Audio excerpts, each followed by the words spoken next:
But the thing is, it was built in the culture because it became an expectation, okay? But it didn't happen year one. Like I want to be that mighty Joe Clark now. It didn't happen in that year one. I started seeing it at the end of year two.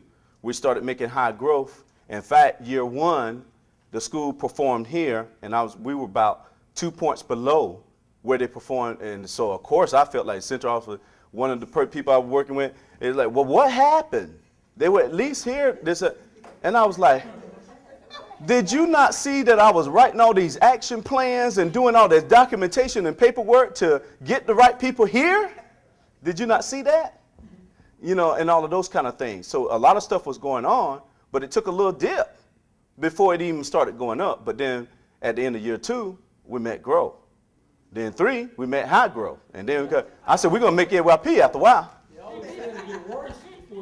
Yeah, just a little bit. Because in changing a culture to that what you can believe that can serve the population that you're going to work with, you have to have the people in there that believe along with you. But that was just the numbers. If you did it from a qualitative standpoint, yes. It's a different story. So if you only look, and I'm a qualitative person, but if you look at, you know, you're just talking about the numbers. If you did it from another standpoint and you told the story, the data would be different. And you're right. And that's the point I took with the central office. You know, well, the qualitative data were all these action plans and action observations I'm doing to identify ineffective teachers. Identify ineffective teachers. And once they're identified, I was in the help mode, because I'm here, I try to help you. But in the presentation, when we get to disposition, there are some things that you can't help. If somebody's got a nasty attitude and don't like kids, you can't change that. I mean, there's certain things. So that might be a conversation where, are you sure you're in the right line of work? Yeah. Let them make a new choice and let you know that it's okay. I see you as a winner when you say, you know what, this is just not me. I respect you more. So make it in your culture that's respected when you actually say that, you know, I'm not the best person for this job, you know, whatever. Somebody had their hand up. I had a question. Yes, sir. Kind of going back to productive influence behavior. Mm-hmm. You said that when you inherited the school, culture was off within the school as far as student level, and I'm assuming that that's also parallel on the staff level as well, the culture of the staff. So how important was it? Because I know you had like incredible, you know, gains as far as improving culture within the school building. So how important was it to really establish meaningful relationships with your staff? Beautiful question. And even though we created systems that are doing well, I still talk to a lot of my teachers, and they still call me about their scores and all, because we developed meaningful relationships. That was crucial in getting the climate that I needed.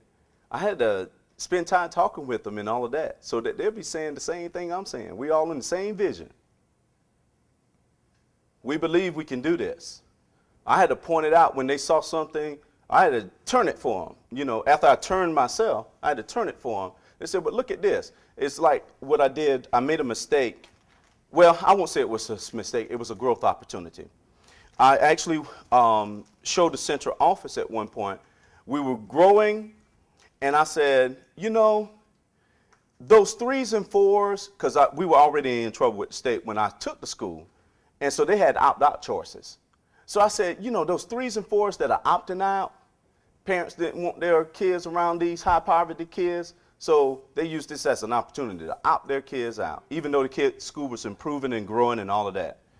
So I said, I showed them, did my little math thing and comparison chart, that if the school that actually inherit the 3s and 4s that were coming up from 5th grade, if I added that back to my population, look where we would be. Okay, it blew them a minute. Oh, you're right, and all that. But I missed it when I reflected. It wasn't about the proficiency of each student. It was about the growth. It was about the capacity building.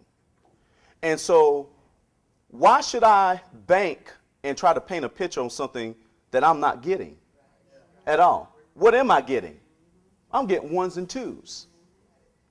So what I started doing is focusing teachers on, well, we're going to get them to proficiency, but let's just focus on growth right now. We know they're behind. We know they can't read. So what programs are really going to help us, get there? Fast Forward happened to be a good one for our school. I kept up with data and see how the kids were performing when it came down to read.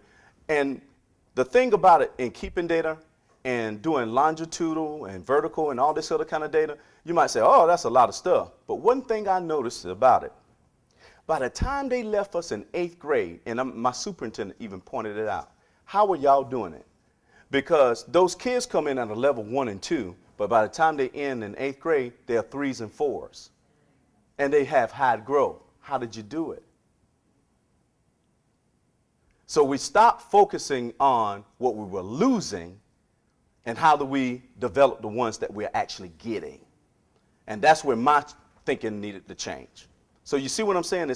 It's about really dealing with reality instead of dealing with, well, if this was if President Obama just gives us this type of money, then we could do this and that. No, it's not just giving you something.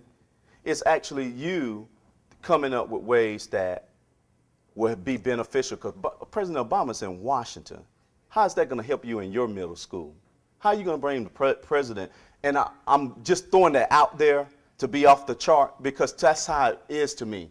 When you're blaming everything else and not really looking at what we can be doing, reflected yourself, yes, to improve it. I don't believe in, as far as like improving or increasing school culture or the climate from the top down there. I think if you're the leaders of the school, your teachers of the school, they set the tone.